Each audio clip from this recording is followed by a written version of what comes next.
Le message de ce matin que j'ai à vous partager, ce que Dieu a mis sur mon cœur. Et si vous êtes prêts pour la parole de Dieu, vous pouvez dire Amen, vous pouvez l'écrire dans les commentaires, le dire à des gens de votre famille, je suis prêt pour la parole de Dieu.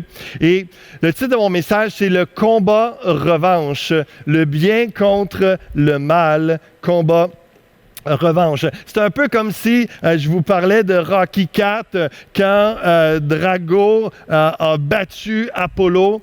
Et là, dans Rocky IV, Rocky s'entraîne et finalement va venger son ami Apollo et puis va battre Drago. Donc, c'est la revanche par Rocky. Donc, c'est le message. On va parler d'un combat qui a été perdu et ensuite qu'il y a eu une revanche et il y a eu une victoire et ça nous influence aujourd'hui. Donc, ouvrez bien vos cœurs, ouvrez votre esprit vraiment à ce que Dieu veut vous dire. Vous puissiez réaliser la défaite d'un combat, mais aussi la victoire dans un autre. Et on va regarder ça. Et l'histoire se passe dans un jardin. On va parler beaucoup du contexte de jardin aujourd'hui. Et on voit un olivier, jardin des oliviers. Mais avant de vous parler de cela, on va parler du jardin d'Éden. Le premier combat qui a été perdu était dans le jardin d'Éden. On voit dans Genèse chapitre 3,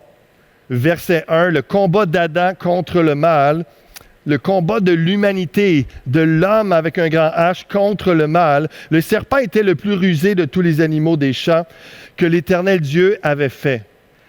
Il dit à la femme, Dieu a-t-il réellement dit, vous ne mangerez pas de tous les arbres du jardin? La femme répondit au serpent, nous mangeons du fruit des arbres du jardin. Mais quant au fruit de l'arbre qui est au milieu du jardin, Dieu a dit, vous n'en mangerez point et vous n'y toucherez point, de peur que vous ne mouriez. Alors le serpent dit à la femme, vous ne mourrez point, mais Dieu sait que le jour où vous en mangerez, vos yeux s'ouvriront et que vous serez comme des dieux, connaissant le bien et le mal. Et là, portez attention ici, la femme vit que l'arbre était bon à manger et agréable à la vue, et qu'il était précieux pour ouvrir l'intelligence. Elle prit de son fruit et en mangea. Elle en donna aussi à son mari, qui était auprès d'elle, et il en mangea.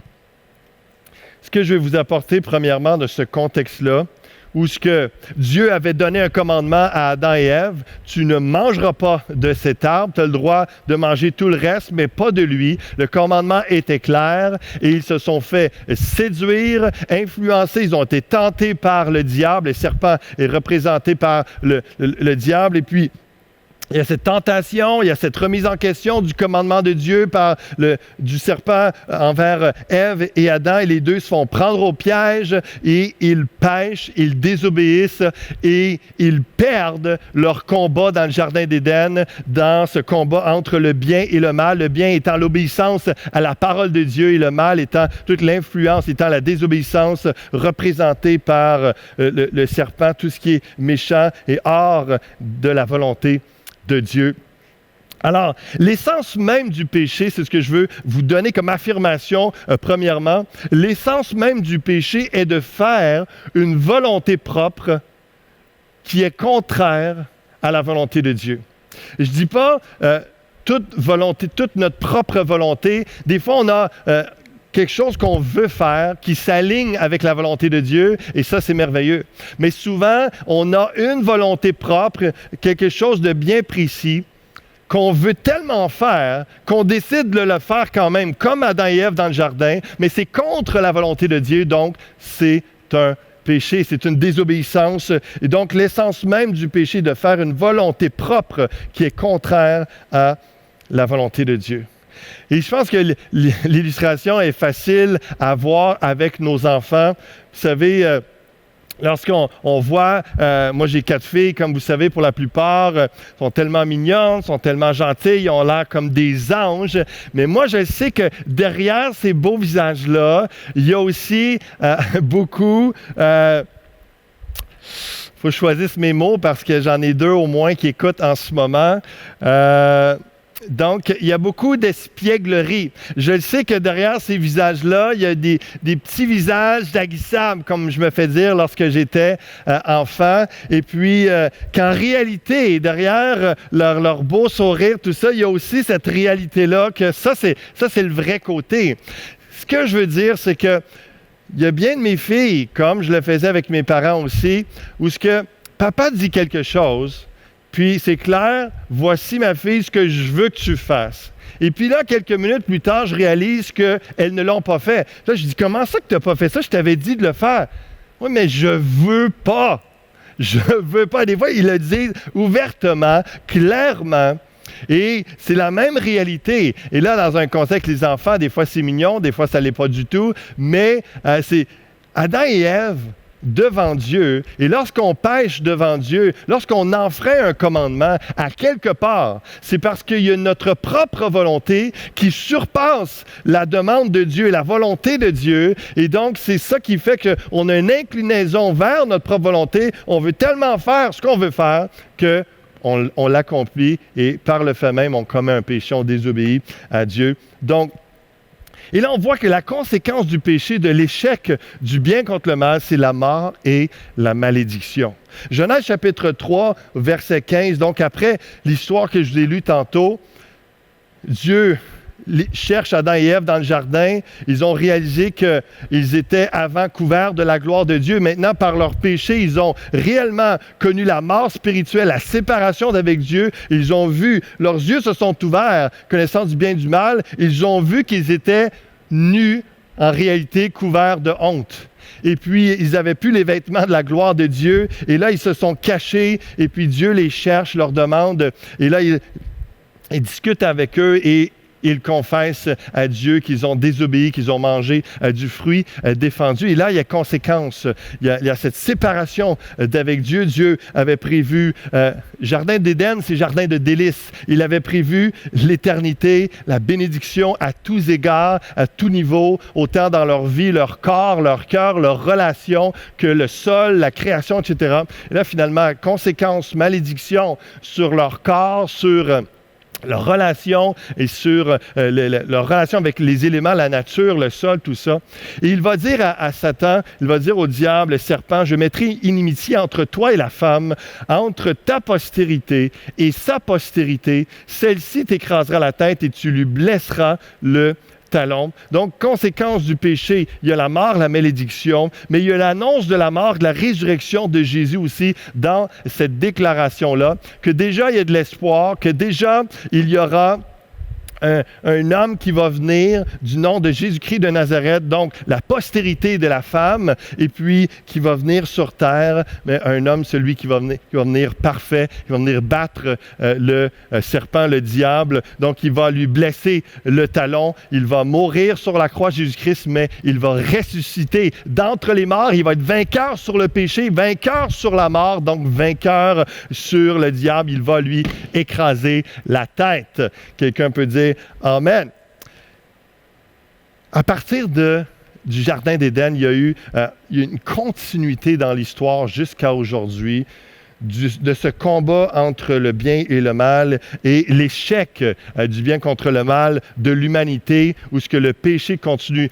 On pourrait regarder dans l'histoire, on pourrait regarder dans l'Ancien Testament, il y a vraiment énormément d'histoires qui nous montrent que le péché continue à faire son ravage et que l'humain, devant Dieu, devant l'ennemi, perd son combat régulièrement en désobéissant, en péchant. Le déluge, évidemment, est un exemple clair où ce que Dieu, à un moment donné, voit tellement la méchanceté partout sur la terre qu'il dit, OK, j'efface tout ça, je recommence à zéro je recommence avec 8, pas zéro, mais avec 8 personnes. Et puis, vous connaissez Noé, sa famille, et puis il les sauve. Et là, il recommence la vie, l'humanité avec eux. Plus tard, Alors que Moïse reçoit les commandements de Dieu clairs, il est sur la montagne, il reçoit les 10 commandements, il reçoit toutes les instructions, comment Dieu veut que son peuple, le peuple d'Israël, se comporte entre eux et avec Dieu. Et puis clairement, Moïse avait instruit le peuple de ne pas adorer d'autres dieux, de ne pas faire d'images taillées. Et puis finalement, alors que Moïse est sur la montagne, à un autre moment donné, 40 jours en train de chercher la face de Dieu, il l'écoute, Dieu lui parle, Dieu même grave sur les tablettes de pierre ses commandements, sa parole. Eux, pendant ce temps-là, après 40 jours, ils disaient, il me semble que ça fait longtemps qu'il est parti.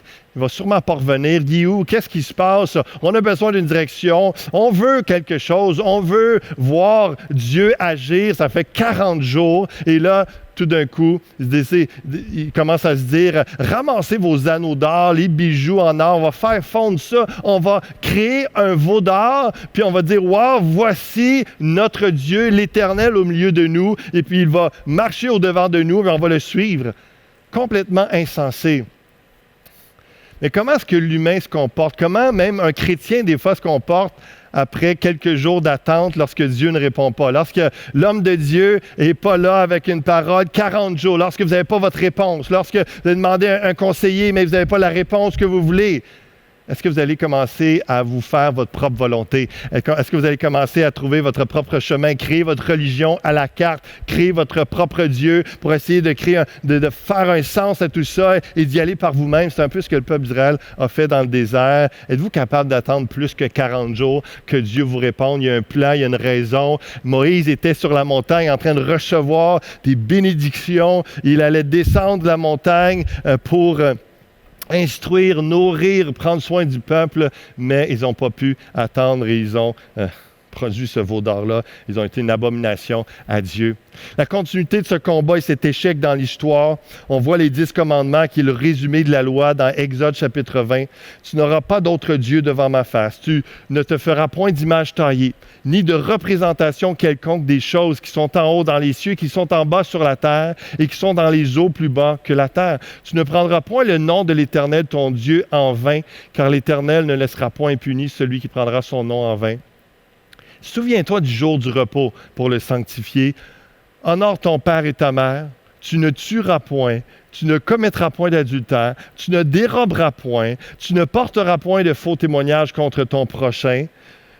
Tu ne convoiteras point la maison de ton prochain, tu ne convoiteras point la femme de ton prochain, ni son serviteur, ni sa servante, ni son bœuf, ni son âne, ni aucune chose qui appartienne à ton prochain, ni sa corvette, ni son Harley, ni sa piscine creusée, ni sa Mercedes ou quoi que ce soit, c'est son garage double, etc., etc.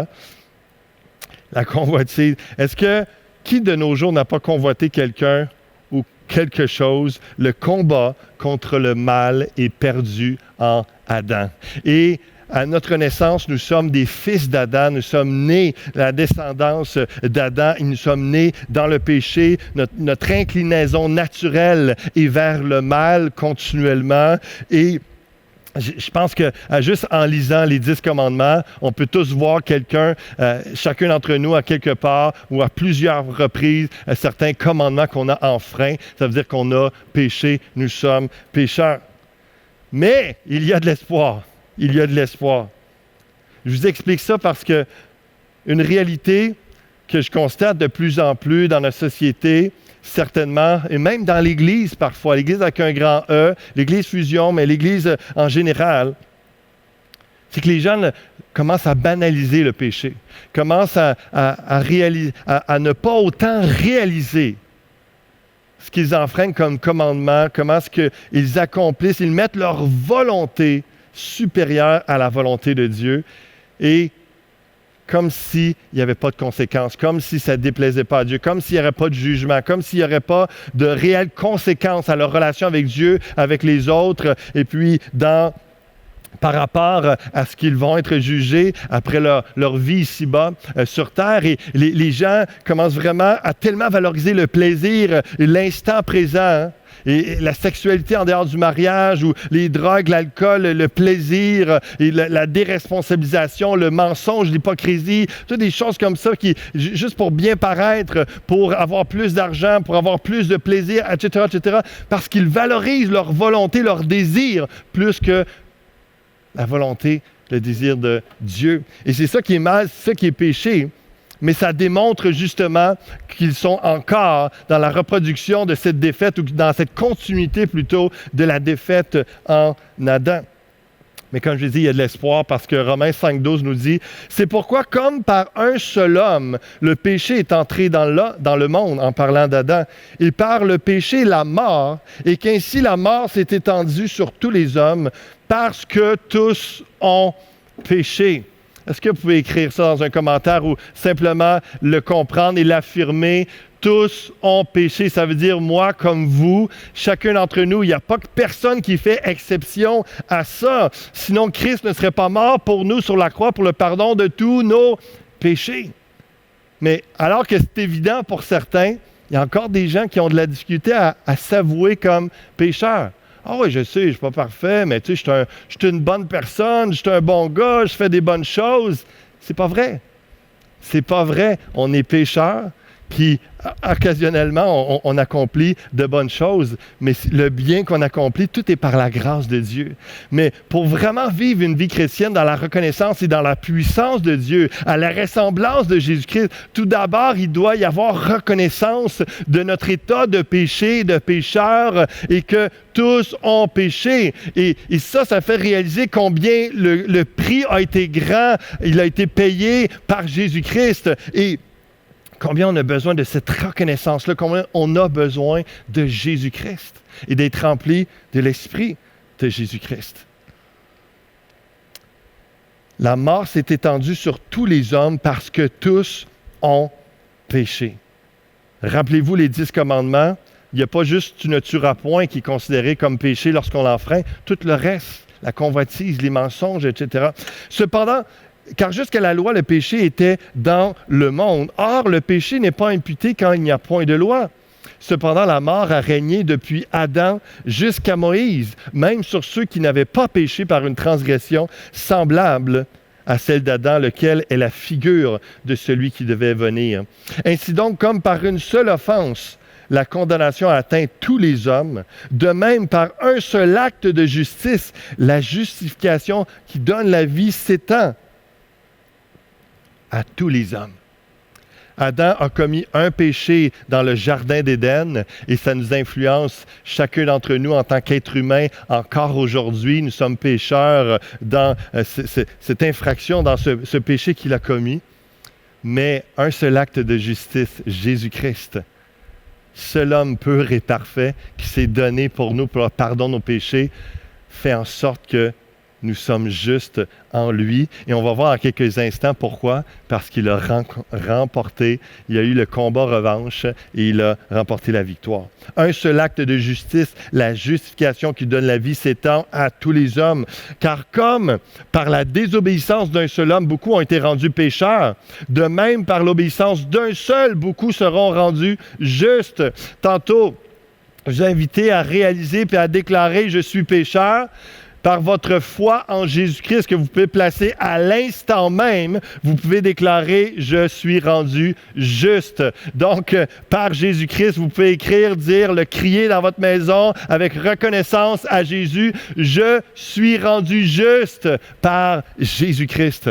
Or, la loi est intervenue pour que l'offense abonde, mais là où le péché a abondé, la grâce a surabondé. Alléluia! Là où le péché a abondé, la grâce a surabondé. Donc, après Adam et Ève, c'est Jésus, le nouvel Adam, qui est tenté. Et là, le combat revanche commence, bien contre mal 2. Le diable incite Jésus à accomplir sa volonté au lieu de celle de Dieu le Père. On se retrouve dans Luc chapitre 4. Dans l'histoire où Jésus débute son ministère, il est rempli du Saint-Esprit. Le Saint-Esprit le conduit dans le désert. Et là, le diable vient vers lui, comme il a été vers Adam et Ève dans le jardin d'Éden. Et là, il vient dans le désert auprès de Jésus. Et à 3 reprises, le diable essaie de faire passer la volonté de Jésus homme au devant de la volonté de Dieu, son Père. Et à chaque fois, le diable se retrouve au tapis. Puis après 3 chutes au tapis, t'es mort, t'es retiré, la game est finie, le combat est remporté, t'es KO. Donc, c'est ce qui a pris place. Jésus repousse le diable par les commandements de Dieu. Au lieu de se laisser tenter puis de dire, c'est vrai, je pourrais changer les pierres en pain puis me nourrir, passer mon corps, mon besoin en premier. Et puis il dit non. La parole de Dieu aussi, j'en ai besoin. Le spirituel aussi est important. La dimension d'éternité est importante. Et je pourrais passer la gloire des hommes puis posséder toutes les richesses. Ah oui, c'est vrai, j'ai juste à t'adorer. Puis là, j'arrête tout ça. Puis là, c'est vrai. Combien de fois? C'est simple pour Jésus. On se dit, ah oui, c'est ça. Lui, c'est ça, il était Dieu. Et combien ça nous enseigne, combien c'est cette réalité. Et Jésus a dû passer par là pour faire en sorte que Adam a échoué, Jésus, homme, le nouvel Adam, lui, il a réussi. Et c'est pour ça qu'il est notre justice, il est notre exemple, notre modèle, notre sauveur. C'est lui qui peut faire en sorte qu'en lui, on soit juste, on soit accompli. Parce que par nous-mêmes, si vous regardez par nous-mêmes, ce qui arrive, c'est qu'on a régulièrement ces tentations. Et des gens qui vont pécher aujourd'hui, désobéir, c'est parce qu'ils ont passé leur propre volonté au-devant, leur ventre, leur désir, le désir de gloire, de paraître, les richesses, etc. Puis ils ont été prêts à vendre leur foi, à trahir leur foi, à adorer toutes sortes d'autres dieux pour posséder plus, etc. Désorganiser leur vie, leur foi chrétienne, tout simplement pour acquérir quelque chose tout de suite pour leur bien personnel. Et ça lui dit à la fin de ce combat dans le désert, après l'avoir tenté de toutes ses manières, le diable s'éloigna de lui jusqu'à un moment favorable. Et je vois que à la fin de la vie de Jésus-Christ, avant qu'il soit arrêté, le moment favorable est venu dans un autre jardin. Il y a eu une défaite dans le jardin d'Éden, mais maintenant on va aller dans Luc, un peu plus loin dans le récit au chapitre 22, dans le jardin de Gethsémani, là où Jésus a livré le même combat que Adam, mais cette fois-ci, il a gagné. Après être sorti, il alla selon sa coutume à la montagne des Oliviers. Ses disciples le suivirent. Lorsqu'il fut arrivé dans ce lieu, il leur dit, « Priez afin que vous ne tombiez pas en tentation. » Il savait que le diable voulait faire en sorte que ses disciples et lui-même soient déviés de la croix, du plan du salut, de la rédemption de l'humanité, et que ses disciples fuient et oublient la foi, oublient tous les enseignements, les commandements de Jésus. Et il savait qu'il y avait des tentations qui étaient là. Et dans le jardin de Gethsémani, il y a eu ce combat qui est là. Priez afin que vous ne tombiez pas en tentation. Puis il s'éloigna d'eux à la distance d'environ un jet de pierre, et s'étant mis à genoux, il pria, disant, « Père, si tu voulais éloigner de moi cette coupe. » Qu'est-ce qu'il dit ensuite? Toutefois. Est-ce qu'on peut déclarer dans nos vies, à bien des moments où les tentations sont fortes, où il y a une faiblesse, où il y a peut-être un endormitoire comme les disciples qui est tombé sur nous, qu'il y a une inclinaison à juste s'endormir et laisser le mal prendre le dessus sur nous et nous faire prendre de mauvaises décisions, dire de mauvaises paroles, agir avec un comportement qui déshonore Dieu, qu'on peut juste dire toutefois, non, ça ne sera pas ma volonté, mais ça va être la tienne, Seigneur. Je ne veux pas pécher contre toi. Jésus ressentait dans son corps, on le voit tout de suite après, toute l'angoisse de la mort qui l'attendait. Il savait qu'il allait souffrir avant et sur la croix, avant de connaître une résurrection au 3e jour. S'étant mis à genoux, il pria, disant, « Père, si tu voulais éloigner de moi cette coupe. » Cette coupe, c'est l'expression, si tu veux juste m'éviter la mort, toute la souffrance qui s'en vient, si tu voulais, c'est sûr que j'aimerais ça, c'est ça que je voudrais, mais toutefois, que ma volonté ne se fasse pas, mais la tienne. Alors un ange lui apparut du ciel pour le fortifier, étant en agonie, littéralement en lutte, en combat, le bien contre le mal. Il priait plus instamment et sa sueur devint comme des grumeaux de sang qui tombaient à terre.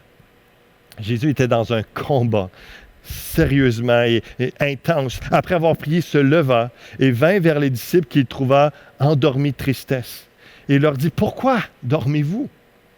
Levez-vous et priez afin que vous ne tombiez pas en tentation. » Frères et sœurs, c'est encore la clé pour aujourd'hui, de placer notre foi en Jésus-Christ et de suivre son exemple, de se mettre à genoux et de crier à Dieu, et d'implorer, de prier le plus instamment, de lutter jusqu'au sang contre le péché dans nos vies pour accomplir la justice de Dieu à l'exemple de Christ, de puiser notre force en lui, dans notre communion en lui, dans son exemple qu'il nous a laissé dans le jardin du combat, dans le jardin de Gethsémani, où cette agonie, ce combat contre le mal, contre toutes les tentations autour de nous, mais il savait qu'il avait un plan de Dieu. Dieu avait un commandement dans la vie de Jésus, c'est qu'il livre son corps pour la mort sur la croix pour le salut de l'humanité. C'était le plan de Dieu. Quel est le plan de Dieu pour votre vie? Certainement de briller et de faire de toutes les nations des disciples, de participer d'une façon ou d'une autre à cela, mais très personnellement. Et l'ennemi va tout faire pour essayer de vous emmener dans des tentations, dans des pièges, pour vous faire dévier du plan de Dieu. Mais c'est à genoux, en priant, que la tentation ne vienne pas nous faire dévier du plan de Dieu afin qu'on n'accomplisse pas le mal. C'est dans la prière, l'intensité du combat. Mais c'est surtout dans l'accomplissement aussi de ce que Jésus a accompli, la victoire qu'il a acquise sur l'ennemi. Priez afin que vous ne tombiez pas en tentation. Et vous savez que Judas le trahit. Il arrive avec des soldats et des gens armés, et puis pour se saisir de Jésus et puis le trahir. Et puis là, Jésus va dire, « J'étais tous les jours avec vous dans le temple et vous n'avez pas mis la main sur moi.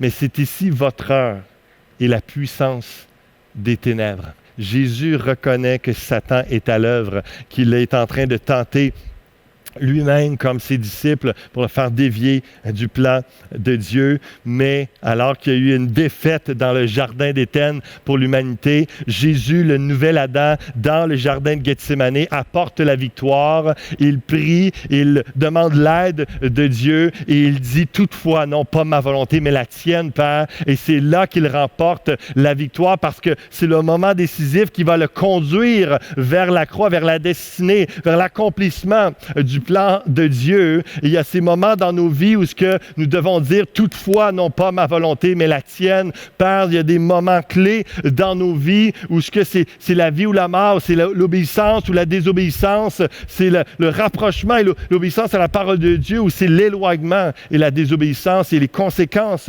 qui viennent avec. Jésus reconnaissait que comme le serpent est venu près d'Adam et Ève, là, le serpent venait dans le jardin de Gethsémani vers lui et pour le tenter, l'emmener à penser à lui-même avant les autres et avant le plan de Dieu. Dans le combat revanche, dans le jardin, même si le fruit de la désobéissance était tentant de refuser la coupe de la mort, Jésus accomplit la volonté de Dieu et non la sienne et il va vaincre le diable. La question, je pose en terminant ce matin, te vois-tu dans le jardin? Qu'est-ce que je veux dire par là? Te vois-tu dans le jardin? Dans Jean chapitre 18, verset 26, je trouvais ça très intéressant ce qu'il dit là. Un des serviteurs du souverain sacrificateur, parent de celui à qui Pierre avait coupé l'oreille. Je n'ai pas lu ce bout de l'histoire, mais dans le jardin de Gethsémani, lorsque les soldats arrivent armés pour se saisir de Jésus parce que Judas l'a trahi, Pierre sort son épée puis tranche l'oreille. Et donc, il se fait reconnaître lorsque Jésus est emprisonné puis en train de se faire poser des questions par les chefs religieux. Et là, Pierre surveille ça de loin, de l'extérieur. Toutes les autres se sont enfuis parce qu'ils ne voulaient pas être pris avec lui. Et puis là, parent de celui à qui Pierre avait coupé l'oreille dit « Ne t'ai-je pas vu avec lui dans le jardin? » Pierre le nia de nouveau et aussitôt le coq chanta. Pierre a voulu sauver sa peau et a voulu passer sa volonté avant celle de Dieu. On peut le comprendre à quelque part et on a tous fait ça un moment ou un autre de notre vie. Mais la réponse réelle, la vraie réponse que Pierre aurait dû donner, la vérité, et c'est la même vérité pour nous, c'est que Pierre était dans le jardin et c'est que nous, dans le jardin d'Éden, on était représentés par Adam comme humanité et on a échoué, on a manqué notre coup. Nous sommes pécheurs en Adam. Nous étions aussi, comme ses disciples endormis dans le jardin de Gethsémani, encore une fois manquant notre coup, endormis alors que Jésus demandait à ses disciples de veiller, de prier pour ne pas céder à la tentation. Encore une fois, ils ont manqué à la demande du Seigneur, ils ont manqué. Mais heureusement, Jésus, le nouvel Adam, dans ce deuxième jardin, jardin de Gethsémani, lui, il n'a pas raté son coup. Lui, juste pour des injustes, lui, le seul pur pour des impurs, a agonisé, a lutté, et il a vaincu la tentation du mal. Il a choisi la volonté du Père et non sa propre volonté. Et voici la conséquence sur nos vies. Parce que la déclaration, c'est oui, j'étais dans le jardin, mais Jésus y était aussi cette fois-ci. Il a vaincu le mal par le bien en renonçant à sa volonté et en acceptant la coupe de la colère du Père à ma place. C'est la réalité du combat que Jésus a livré pour nous. Parce que nous sommes pécheurs. La Bible dit tantôt, tous ont péché. Il y avait besoin que justice soit rendue. Et Jésus a pris notre place. Et la victoire dans le jardin continue. Regardez ce beau texte dans Jean 19, 41. « Or, il y avait un jardin dans le lieu où Jésus avait été crucifié. » Et en passant, l'image que vous avez derrière, c'est justement une image en Israël. Il y a le jardin des Oliviers, tout près du mont des Oliviers. Et puis, c'est là que ça dure... J'avais appris dans mon voyage que un des troncs peut des fois mourir, mais il y en a d'autres qui se greffent, qui poussent. Et puis, un arbre peut durer des siècles et des siècles parce qu'il est toujours en train de se renouveler, se reproduire. Et encore aujourd'hui, ce jardin des Oliviers, le jardin de Gethsémani, c'est vraiment, parce que Gethsémani veut dire l'endroit du pressoir, comme lorsqu'on presse un olivier, les olives pour aller chercher l'huile. Et ce même endroit-là existe encore aujourd'hui et historiquement, ils ont repéré cet endroit-là. Et c'est de toute beauté de voir les parallèles, la symbolique, jardin d'Éden au jardin de Gethsémani et puis jardin des Oliviers. Et là, jardin dans le lieu où Jésus avait été crucifié. Et dans le jardin, un sépulcre neuf où personne encore n'avait été mis. Ce fut là qu'ils déposèrent Jésus. Et au verset 20, chapitre 20, verset 1, le premier jour de la semaine, Marie de Magdala se rendit au sépulcre dès le matin, comme il faisait encore obscur, et elle vit que la pierre était ôtée du sépulcre. Pourquoi? Parce que Jésus était ressuscité. Il a vaincu à Gethsémani, il a vaincu sur la croix, il a vaincu le diable, et en lui, nous sommes dans ce nouvel Adam, cette nouvelle créature qui peut être juste, qui peut être vue par Dieu comme pure et sans tache et vraiment purifiée et juste parce que Jésus l'a accompli. Le premier Adam est supplanté par le deuxième Adam.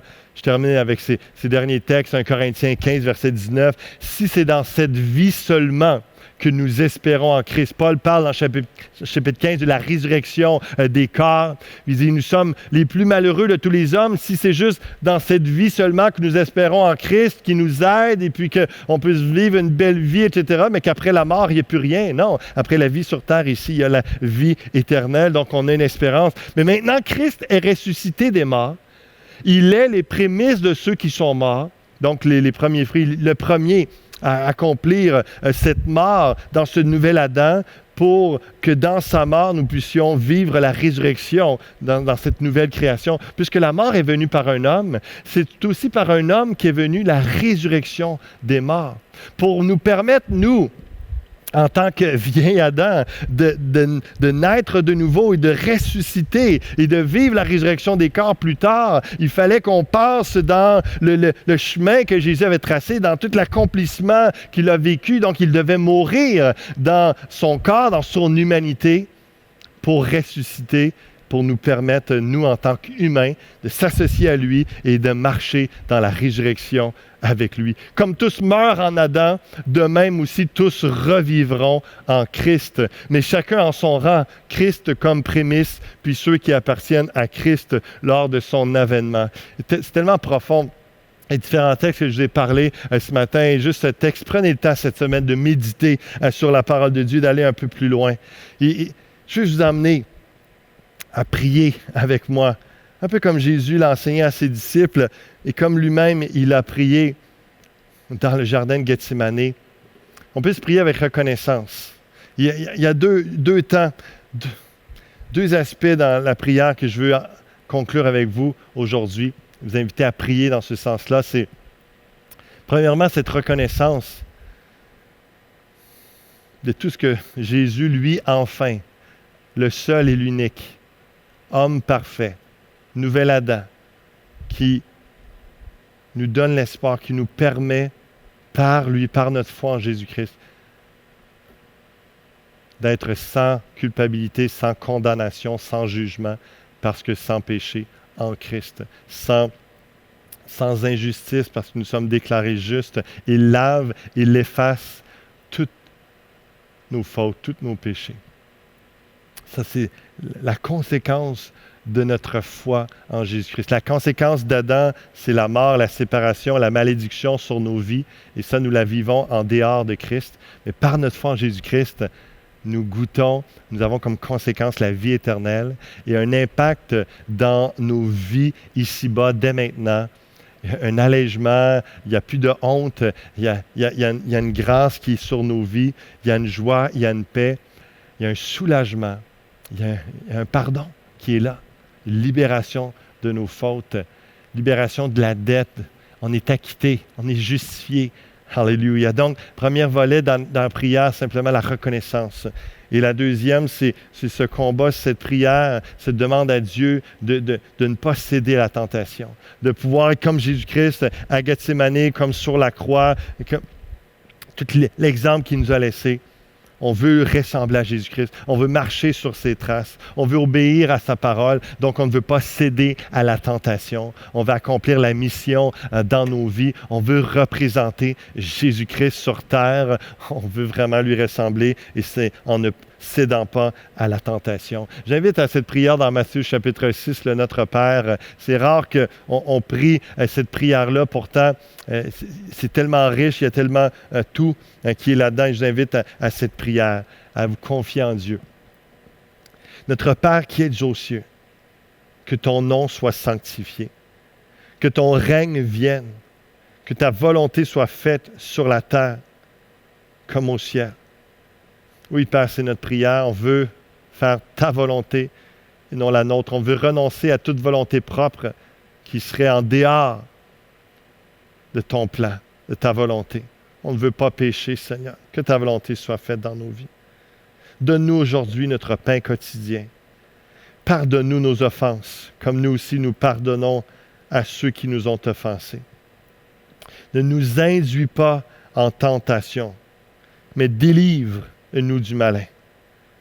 Car c'est à toi qu'appartiennent dans tous les siècles le règne, la puissance et la gloire. Seigneur, on te demande la force de lutter contre le mal. On puisse être tellement rempli de toi, Jésus-Christ. On puisse valoriser tellement les commandements de Dieu, la volonté de Dieu plus que la nôtre, qu'il nous soit plus aisé, plus facile de se soumettre à toi, d'accomplir ton plan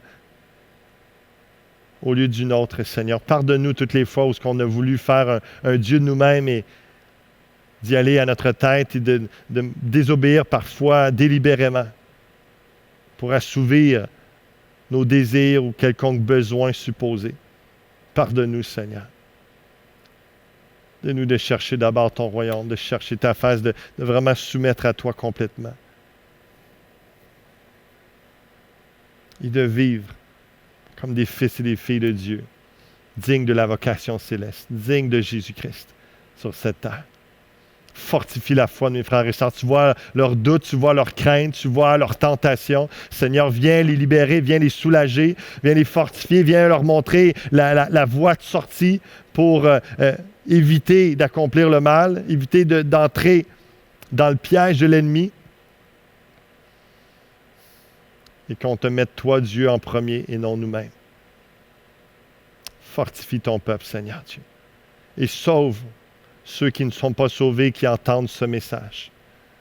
Qu'ils puissent être en toi, Jésus, le nouvel Adam, pour goûter à la justice, au pardon, à la grâce et à la vie éternelle. Parce qu'un jour, il y aura résurrection des corps. Et c'est seulement en toi, Jésus. Il y aura le jugement avant. Et lorsqu'on place notre foi en toi, Jésus, la colère de Dieu est tombée sur toi au lieu de sur nous. On n'a rien à craindre au jugement dernier. Seulement attendre l'espérance, attendre la résurrection de nos corps et de vivre pour l'éternité avec toi, Dieu, lors de ton retour. Parle au cœur. Guide-nous dans tes voies, Seigneur, marchant dans la vérité, dans la sainteté, dans l'obéissance à ta parole. C'est en ton nom précieux, Jésus, que j'ai prié le Père. Amen et amen. Que Dieu vous bénisse abondamment. Je le répète, prenez le temps de méditer les textes, la parole que je vous ai partagée aujourd'hui et mettez en pratique ces paroles et recevez la foi en Jésus-Christ, avancez dans ses voies. Et on se voit bientôt. On a hâte de vous revoir. Que Dieu vous bénisse abondamment. Je vous aime fort. À bientôt.